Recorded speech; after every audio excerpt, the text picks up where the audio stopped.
You having fun yet? Oh, yeah, I'm having a blast. Thanks. Good. God, sucker teed off the net like he knew I was going to throw a fastball. He did know. How? I told him. Yes.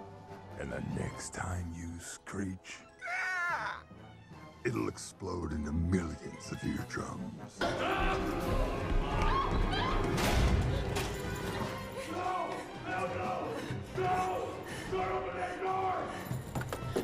Just so you understand, right now, out there on your own, your life expectancy is like here. With me, it's here. Without me, here. With me, without me. With me, without me. Just however many times it takes, pump it, then you're in the water and off you go. I know. He's going to get on me about violence. Okay? Always with the violence. Hi, I'm Mark. And I'm Tom. And we are the Cinemaniacs. Coming from you, from the hot box that is Cheshire TV. Ooh, it's not that bad yet. We turned off the AC just right wait before all we this started. hot air gets going. Oh, we could power a station. Did you see any movies this weekend? I saw actually quite a few movies. Not as many as you, I will bet. But I don't know. I don't know about that. Well, we're going to compare notes during the clips, and we'll see who's the wiener this week. Would you care to begin? I'd love to. Please. As the case may be. Well, he's back. You've seen him before, and you may have seen this before. But no, I'm not talking about our director, Nicholas Morton. But I am talking about Nicholas Morton, strangely enough, because Tom Cruise plays that guy. And he's out, he's wrangling around trying to find gold and just kind of being a nefarious thief. And he doesn't really know what he's getting into until he kind of comes face to face with the mummy. Snack bar, where we offer a wide variety of good things to eat and drink to top off your evening. So, not to be confused with The Mummy. Or The Mummy. The Mummy. Or The Mummy Returns. Or The Mummy. This one's The Mummy. Right. Okay? When I saw that trailer for the first time, I said, this looks stupid. Yeah. I'm not a fan of just CGI overload and people running from giant walls of CGI peril. Right. And I'm like, this is exact. And I had heard, Universal wants to remake all of their horror monster classics, all of the, Karl Lugosi classics, and doing it in just the biggest, dumbest way possible. And then, so I went into this with the lowest expectations you possibly could have. Like, this is just going to be terrible. But I like monster movies. I like horror movies. So I think part of what our job here is consumer advocate, letting the folks know what something really is and how, based upon how it's sold or opposed to it.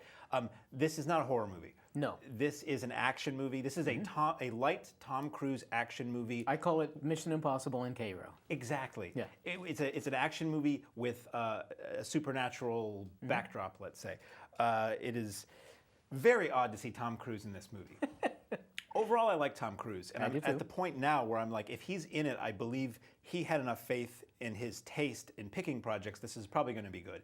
And that's been his stretch for a while. I don't remember the last Tom Cruise movie I really didn't like in recent years. So he's playing a different kind of character here. He's a little bit of a doofus. Right. He's a little bit like a way toned down Kurt Russell in Big Trouble in Little China. He's a guy who thinks he knows it all, but occasionally goes and falls backwards into a pit. This movie lifts directly certain elements from American Werewolf in London and Life Force. If you know Life Force and you see this and then you think about Life Force, you're like, this movie's a whole lot of Life Force going on here.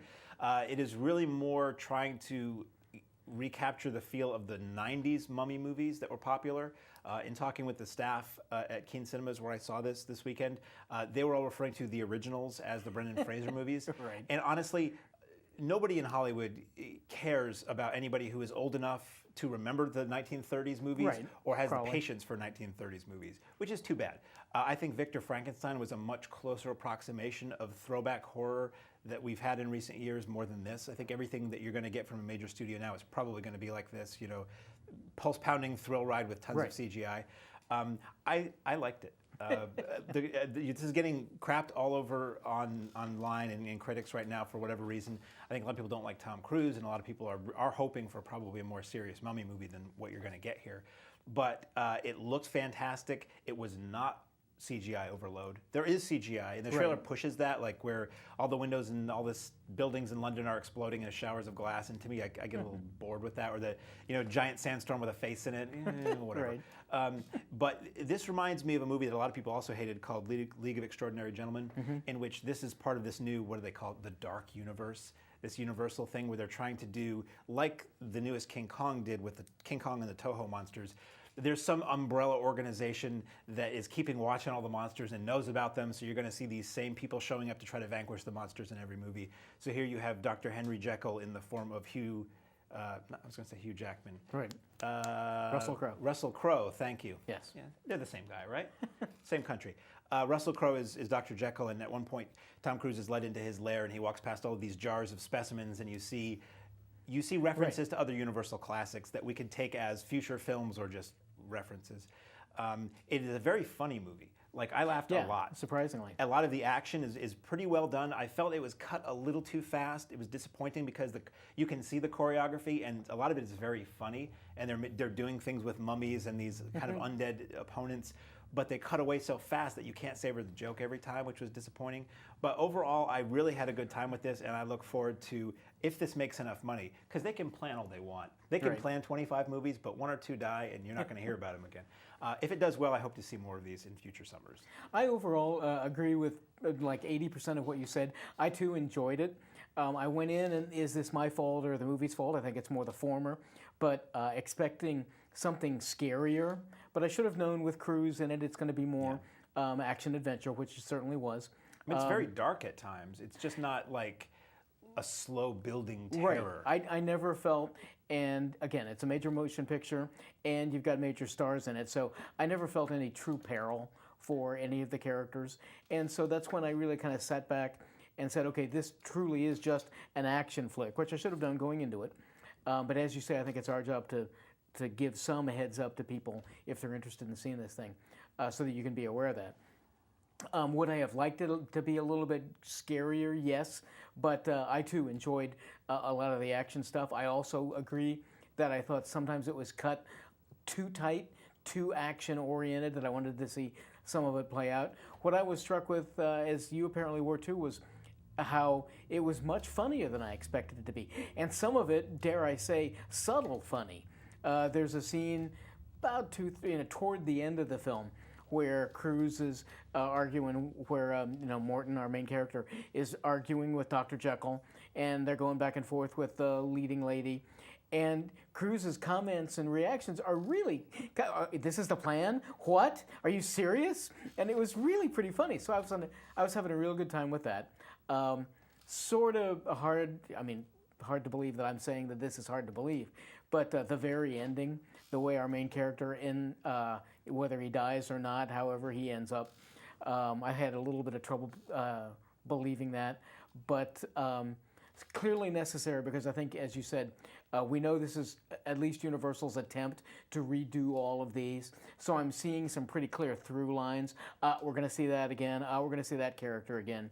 So in the long run, I think if you look at this as a reboot, which, and it's summer, so summer movies are usually, with several other things as exceptions that we're going to be talking about soon. Summer movies, I think, are usually ones that you just check your brain at the door and have a good time. I think you'll enjoy The Mummy, as I did. One last tidbit about The Mummy. Yes. I sacrificed a little bit of my time so you don't have to. There is nothing once the credits start. There's a little bit of, there's imagery under part of the credits. Once the end credits start. Once the end credits. It's pretty bad. Once those opening titles are you might as well leave after the Universal logo comes up. No, there's no reason to wait through the credits for any PS at the end, like the King Kong movie did. This one doesn't do that. Right. So speaking of terror, yes. Up next is an independent, I wouldn't call it a horror movie, an independent paranoia thriller starring Joel Edgerton, who finds out that when all of the world is out for themselves in a world ravaged by disease, you should fear when it comes at night.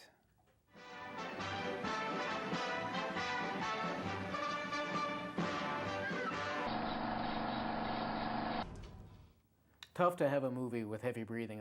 It's called It Comes at Night, but I didn't say that. He said that. Sorry. Yes. Anyway, You could combine that with the title of some other movies. And if that's a double feature, We'll we're do going to that, talk about. right. Fantastic. So this is an independent, very small film, well shot and all Very that. well, yeah. But it's like 4 or 5 people in this cast. Basically, the film opens and there's an old man who's very sick, and the family has to basically dispose of him to make sure he doesn't come back, I think. Is kind of the indication. This thing, just to interject real quickly, it's in medias res. You're right in the middle of something happening, and one thing I respect is they don't explain a whole hell of a lot. You're just dealing with it. And it's very simple. I mean, this could almost be branded as a Fear the Walking Dead episode, right? Or theatrical film. Is it zombies? Right. Is it clearly some kind of disease has wiped out a lot of the population? And everybody is very hyper vigilant and conscious of catching it from somebody because it makes you very sick and then you die. It doesn't seem like it turns you into any kind of evil creature, but then again, they don't get into that. So it's basically Joel Edgerton, his wife and son in this boarded up house, and what do they do to survive? How trusting do they allow themselves to be with strangers?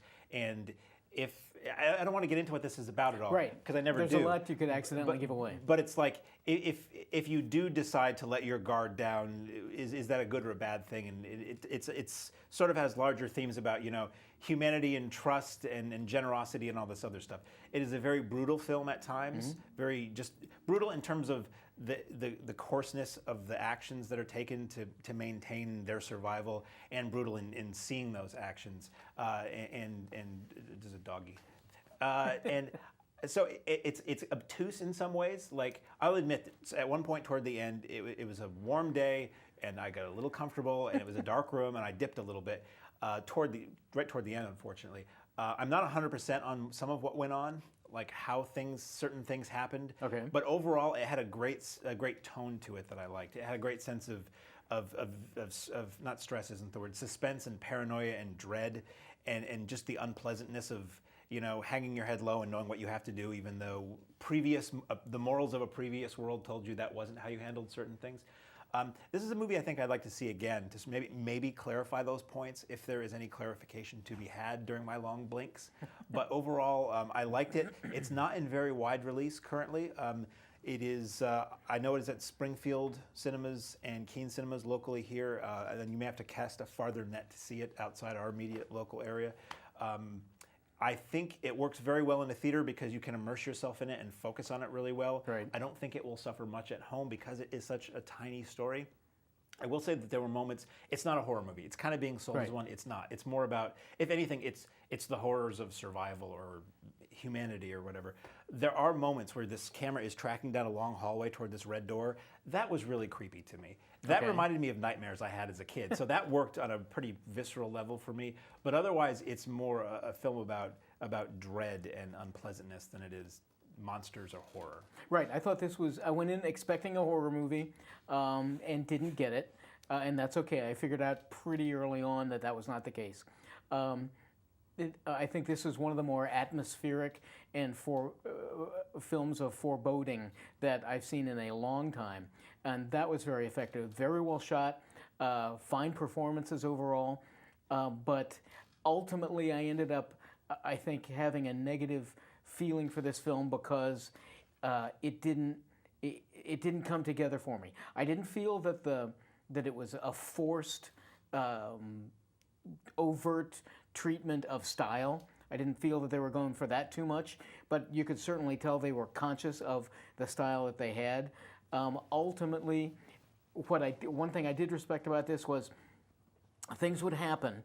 You've got one of the kids, one of Edgerton's son, has these weird visions, and the way it's shot and cut, sometimes I think we're intentionally led to kind of wonder, did that really happen? Oh, but then they answer it for us. No, it didn't really happen. Or yes, it did really happen. There's one big event, which is, in my opinion, plot point number 2, toward about 2/3 of the way through the film, that a very major event occurs and it's never explained how it happens. They told us earlier on this would be prevented in this way, and they told us all, and then essentially something gets into the house, and they never explain that. So for me, at that point, I'm constantly asking myself, how did that happen? How did that happen? And they never answered it. So I was left with just kind of how can you expect me to, you set up all of these conditions and then you just forget one? For me, that was really distasteful. And so as much as I liked the rest of it, and it did have a nice atmosphere. I remember the shot you were talking about of on the door going down the hallway. For me, that felt kind of forced, but other instances where it's very slow-moving camera and very creepy, kind of like something bad's going to happen, but you can't get away from it. And I thought overall it was very, very effective, but I guess ultimately, for me, it didn't have enough of a story to tell. So in the long run, and also, it comes at night. What comes at night? Nothing that's never answered, in my opinion. Right. So I'm constantly thinking about, what is the it? What's going on? So I was, in the long run, as much as I enjoyed the experience watching this, I was left with a bad taste in my mouth afterwards because there's several major things that I thought were omitted. So sorry. So what a divergence of two kinds of films we were talking about. So, sort of, I guess. Mega budget, gigantic globe-trotting film, and a bunch of people in a shack. So that's all that we have to discuss with you about what's currently in theaters this week. We thank our friends at the Latches Theater, historic Latches Theater in Brattleboro, for allowing us to see films there. And we will now move on to that which is available on home video on the device or platform of your choice via the service of your own choosing. First up, a film, speaking of things that are creature-filled. Yes, creature features that you may be asking about. Emma Watson is back. We loved her in Gryffindor, but she was in Gryffindor, wasn't she? I think that was her house. But not big on the Harry Potter movies. But she's back, playing a lovely kind of young princess, but it's just boring as all get out everywhere she is in town. And she's kind of wondering what's happening up at the big house on the hill. And she goes to check it out. Unfortunately, there are things inside there that either don't want her to live or might want to keep her around for a lot longer. As the story, as you may have guessed, is Beauty and the Beast. No real way to lead into it. Coaster in the world. The Beast is running wild in Cincinnati. Isn't it pretty? Oh, it's dandy. This is part of Disney's mission currently to remake all of their animated films as live action. Right. But always leaving some animation in there in the form of the Beast. Why was the Beast CGI? Right. That was so. I saw this in the theater. This was so distracting. I thought that was distracting. I thought this was really good. I never cared about the cartoon. I didn't see it until a few years ago, and I was like, eh. So when I saw this, I wasn't expecting much, but I thought it was really funny. It was gorgeously shot. All the performances were good.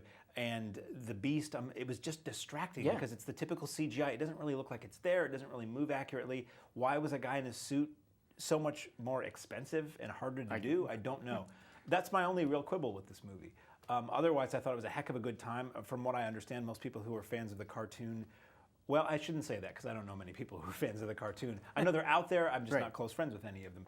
I think some people maybe had quibbles. My big question when I saw this was there were so many musical numbers, and I know that there was a Broadway musical version of Beauty and the Beast based on the cartoon. How much of this film took from that stage version as opposed to just the cartoon? Right. I don't know that. But I would also take this moment to recommend the original black and white French version of this film, which was gorgeous and magical and wonderful, that I saw as a kid on TV. But I thought this was pretty good. I enjoyed it. Watson is very endearing, and so she's real good on it. For me, and I'm not a huge fan of any of the originals, and I haven't seen the Broadway production or anything like that. But for me, this film it dragged while we were spending all of this early time with Belle and watching how kind of boring and average her life is when she's down in the city until she gets caught, but the Beast captures her and holds her there. That's when it really started picking up for character strife and everything like that for me. Kevin Kline plays her father, and he's a lot of fun. So you're right, the performances are good. It's lovely to look at. I thought it could have included for me, more musical numbers and things like that, because that's what I expected from Beauty and the Beast. Enjoyed the animated teapots and all those kinds of things and the characters that they become. So as Disney, and Disney's not going to make a bad movie, or certainly in no way offensive, but I mean bad as in just like a movie that isn't really good. I keep looking forward more and more to their live action versions of their animated ones because they keep, I think, hitting the mark pretty well. I thought it was very cool at the end of this movie. Hopefully this is not giving anything away because I hate to talk about the plot of anything we discuss here. But when the curse is lifted, And oh boy, spoiler alert. Oh, When there the you curse go. is lifted and everybody returns to all the teapots return to their original form, you see the actual well-known actors Yes. who did the voice work for these as those characters. So Right. I did not expect that at all. I mean, you And that was recognize lots a of lot fun, of the you're right. voices, and you're like, oh wow, hey, it's Hugh Laurie. How Yeah, are you're you? So that was pretty neat. Right. Speaking of far-off lands that have what's good for what ails you, a young man goes off to find someone as part of his corporation who needs to get back to deal with some kind of emergency, who's back in the old mother country at a hilltop castle place that gets you sanitarium good again, and he finds out really kind of the hard way whether or not there is a cure for wellness.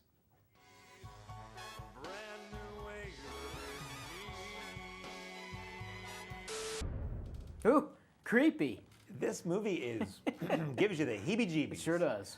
Directed by Gore Verbinski, who gave us the American version of The Ring and who gave us most of the Pirates movies, Yeah, if most I of them, recall. yeah.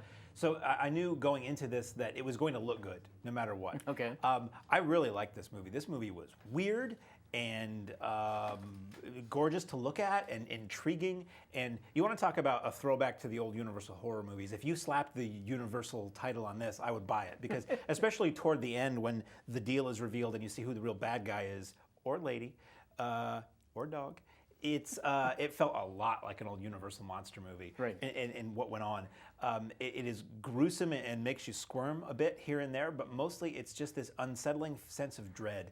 And I've seen other movies that do this. There was a great movie called The Believers that was done by one of the guys who did, not the Martin Sheen one, it was done in the early 2000s by one of the Blair Witch guys. And it's about these two paramedics who, I'm gonna waste time with this, these two paramedics who answer a call and they basically get taken into like a doomsday cult bunker and they just want to leave, and it's like, oh no, not just yet. No, your car broke down. We'll get to that. So this guy who goes to investigate what happened to his business associate is basically trapped in this insane health asylum and is just trying to leave. And one thing after another happens where he can't, and you realize more and more they're not going to let this guy leave. Right. And it's gorgeous. I saw this on a giant screen at the time, and it only helped to make you just get sucked into the surroundings, these weird European Alps or wherever it was shot. Right. And I'll throw it over to you, but I would say A Cure for Wellness is really worth seeing. No, I agree 100% with everything you said. It was beautifully shot. That certainly sucked me in. Here's another one where the atmosphere and just the kind of suspense that it builds, everything works together. The sound design, performances are real strong. You're going to remember it took me ages and ages to recognize our lead actor as the latest Harry Osborn in the newer, not the brand new Harry. Was it The Amazing Spider-Man? The Amazing Spider-Man 2. And he's very good. He looks like Leonardo DiCaprio maybe 20 years ago. Mm-hmm. And so that maybe took me out of it a little bit, and that's not his fault. But he's very good about just looking troubled and distressed. And that's what you need from this. Very creepy moments. About 2/3 of the way through, the weirdness of the event started getting so overt that I was on the edge of saying, come on, I don't buy this anymore. But then they kept selling it back to me. They kept explaining it. And I was just sucked into this movie all the way through. Ended up just really, really liking it. I think it was really, a powerful film.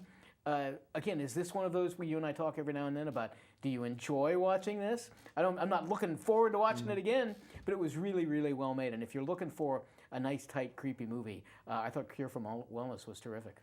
Now, our lead in this film suffered a traumatic event. He did, unfortunately, yeah. As I'm so wont to say, speaking of tragic events. Yes, you might have some problems. Arnold Schwarzenegger has trouble dealing with a tragic event where his wife and daughter, actually pregnant daughter, adult daughter, die in a plane crash. He has to struggle through all of that, and eventually we're cut back and forth between Arnold's difficulties and the difficulty that, understandably, the air traffic controller, who may or may not have been responsible for it, they both have to deal with this plane crash and the aftermath. B square equal to AC. He better scoot. I'd heard really good things about this, and so I was looking forward to seeing it because I like Arnold, but we're used to Arnold, the Expendables and Conan and all of those things. And he's a powerful presence in this. I think it has to have been direction. He's very reserved. I buy him completely in this. He's very emotive. There are scenes where he breaks down and cries. And I'm like, this is Arnold Schwarzenegger? This is pretty nicely blended between, we saw how it ultimately builds to the confrontation of the two of them. The air traffic controller, I forget the actor's name. Oh, that's Scoot McNairy. Oh, good old Scoot? Okay. Scoot. Unfortunately, you're in a film with Arnold Schwarzenegger, so it's going to be Arnold. Yeah. But again, I thought he was very good, but this is Arnold's film. And every moment he's in it, I'm blown away with how reserved and subdued he is. And I think that's got to be him having the faith in the script and the director, and also the director knowing we're all going to see this, expecting Arnold, and expecting him to explode sometime. And this was one of the more reserved performances I've ever seen. And I was surprisingly impressed with Aftermath.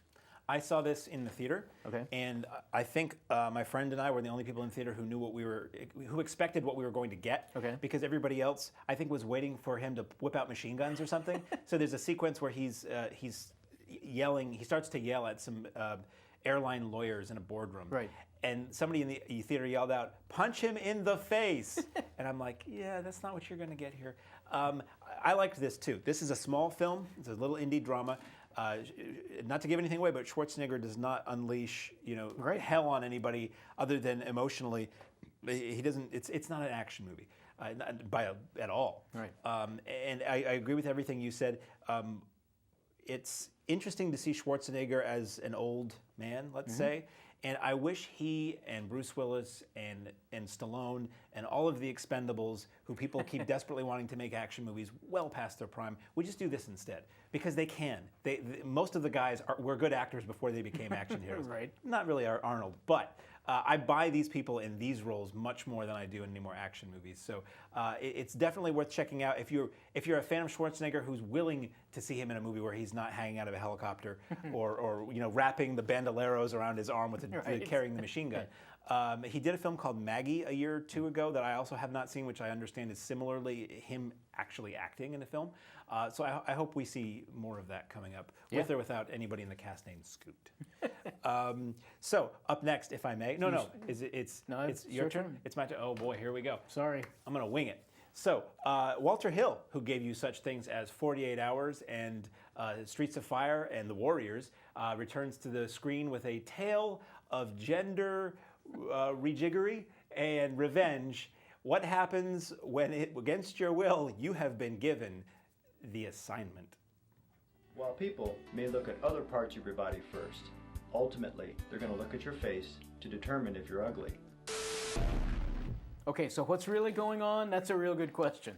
Here's the deal. I loved reading in whatever synopsis I read of it at some place. Sigourney Weaver is a rogue plastic surgeon. And so she has it out for this hoodlum, his name is Frank. And one weird thing about this film, it's hard to follow, is it bops back and forth 22 months earlier, 6 months later, all of that. It's really hard to follow in that respect. Basically, all you need to know was, in the past, a guy named Frank, who was a mobster, a very thin, sort of effete mobster, I'll say, at least at this point, does Sigourney Weaver wrong. She gets a hold of him and turns him into Michelle Rodriguez. And so forces gender reassignment on him. It's like 3 days later, and she takes everything off, and there's no scars or anything. She's Michelle Rodriguez. She's good. So it's a very silly premise, and a reason for, I guess, for Michelle Rodriguez, this film is really in two parts. One of them is Sigourney Weaver as the rogue plastic surgeon, who in present day has been captured because they found all of these dead bodies in her place, and she's been captured and been found to be a bad person. So she and Tony Shalhoub, who you'll remember from Monk and Galaxy Quest, Shalhoub sits down and talks to her, and she recounts all of this stuff, which is a reason for us to flash back to see all this stuff. So half of it is that, and half of it is eventually Michelle Rodriguez as this guy in, this woman's body, just killing everything that she can possibly find. It felt very Sin City-ish. It felt, very comic booky, which I'll let you explain later on. And so it surprised me. But the director is one of my directing instructors, and so it just surprised me that he went this far with some of this. It's very over the top, very silly, but if you can, for want of a better term, eat the premise of Sigourney Weaver turning a guy into Michelle Rodriguez, and then she goes after everybody. It was sort of fun. Very, very violent. A lot of nudity, a lot of language. So, you know, a real hard R in that respect. I had heard about this, and my jaw dropped, and I've been wanting to see it. I haven't yet. My understanding is that Walter Hill commissioned or wrote a comic book based on this premise in conjunction with this release. So that's out there if you've seen it and liked it, or you would prefer to read it as a comic book. But I do want to see this as soon as I can. Your turn. Is it? Now. Okay. Oh, yes, you're right. Armie Hammer has some issues over in Iraq. I believe it's Iraq, but it's a Middle Eastern country way over there. There's a lot of sand. I'll tell you that much. Because he and his buddy are off trying to, you know, find some hidden treasures and find some water, certainly, and all that kind of stuff. And oops, both of them have some issues when they happen to come across a whole huge area that's made out of, well, I'll say the pluralized version of it, mines.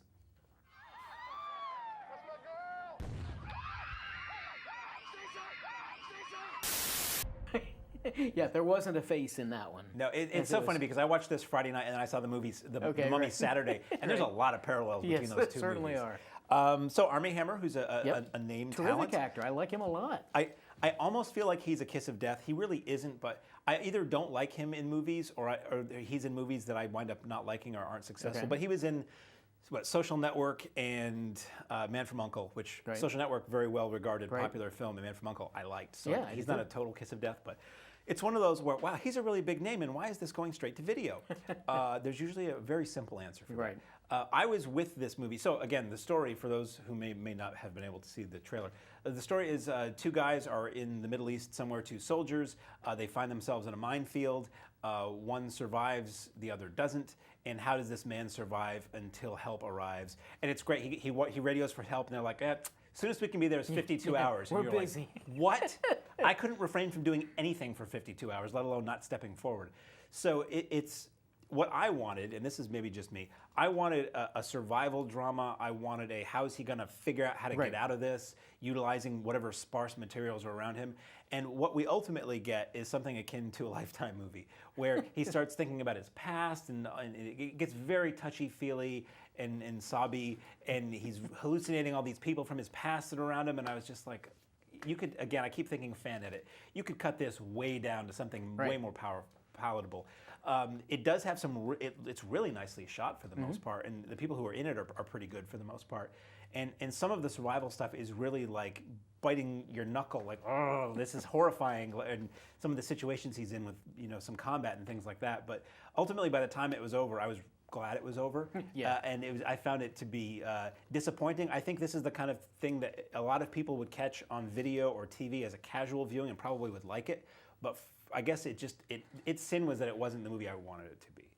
Right. Well, and I think it sells itself improperly, and I think that is a fault of the film. If the trailer doesn't indicate that it's this weird personal journey, daddy did me wrong, and I'm going to relive, because I'm faced with this death situation, I'm going to relive all the horrible things that happened in my life. The issue with him leaving his girlfriend, and he didn't marry her, and she wanted to get married, and dad, you know, beating on him, and issues that he had, you know, in a bar where he meets his wife. It did get very. The first half I thought was very, very interesting, and it was kind of what I was expecting. Click, you step on the mind, what the hell is he going to do? His buddy's over there, just got blown up, but is still around. Oh my God, this is horrible. And that played out real nicely. But then once it got to the point where I'm thinking, yeah, the guy's calling, he calls for help, and they say it's going to be 52 hours.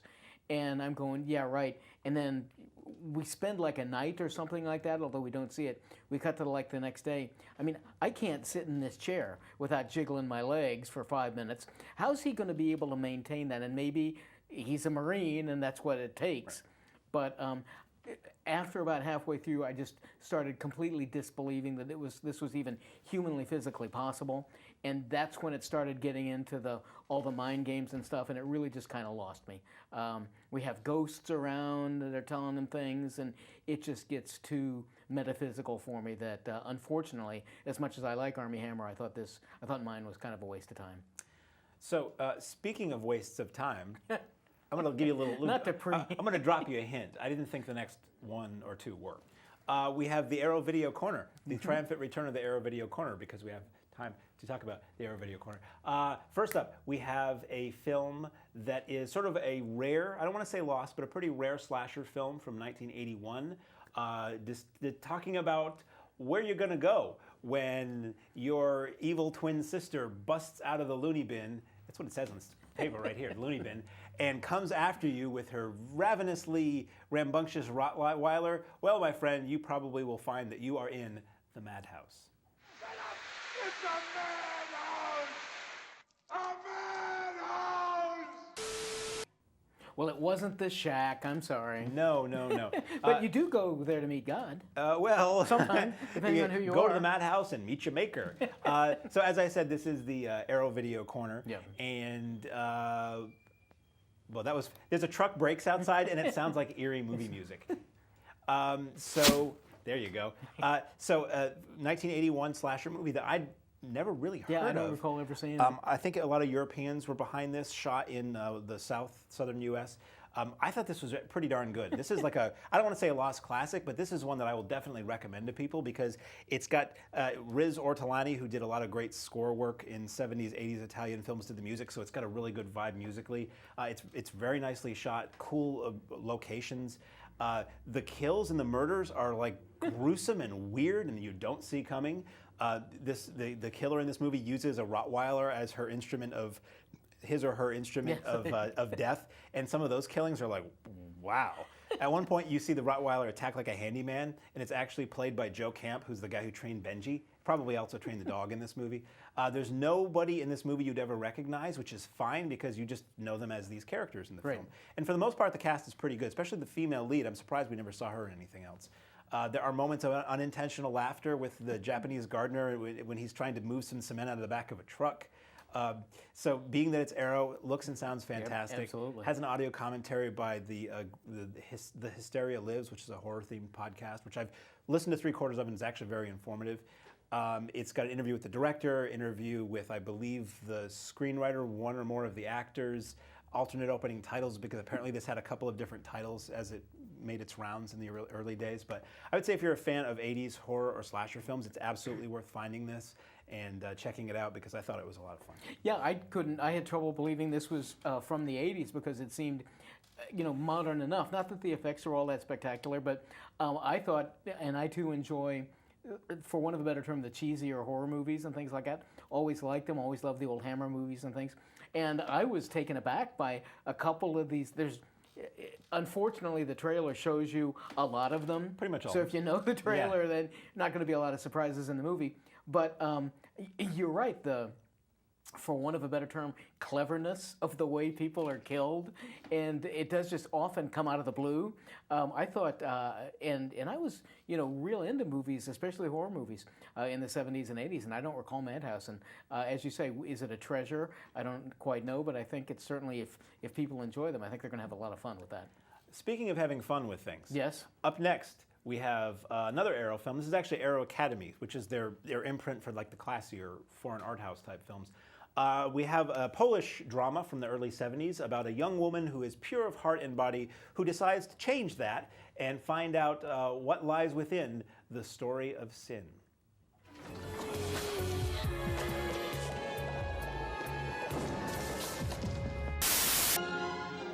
So this is one of them classy flicks. Is there dialogue? There is dialogue. Okay. Big tip, if you don't see anybody speaking English in a trailer, it's probably not an English language film, if you see the trailers here. So this is a well-regarded film from a well-regarded Polish director of the 70s, whose work I'm not familiar with. I thought it was interesting, and it was lush, and it did a great job at putting you in that time and place, much like a film that Arrow put out called Ludwig did, where the costumes, the look, the set decoration, the exteriors. It feels like you're Poland in the 1800s or whenever this was set. I don't recall. The story basically is a very pure, as I said, a pure of heart woman who decides she wants to get a little randy in life, and the tawdry path that takes her down, where she's basically used and abused by every man she comes around to try to win political favor with people or assassinate people. Or it is not a wonderful tale. It is a rough ride for this lady. The film is, despite its title, The Story of Sin, it is not terribly explicit. I think there's maybe a little bit of nudity in one sex scene, but it's not really about that. It's more about this woman's journey from innocent youth to kind of I don't want to say haggard old woman, but unhappy lady toward the end of the film. And she did it all for love, and it didn't quite work out very well. I didn't really care for it personally. I know there are people who regard it highly. I thought it was kind of a slog to get through for myself. But the look really is what carried me, and just the little period details. Again, it's Arrow, so you've got commentaries, extras. It looks fantastic. It's a new restoration. So if you're a fan of this director or of European art cinema of the 70s, I would say it's worth looking at. And that's pretty much all the time we have this week. Okay. So from the Hot Box, I'm Mark. I'm Tom. And we are the Cinemaniacs. Cinemaniacs.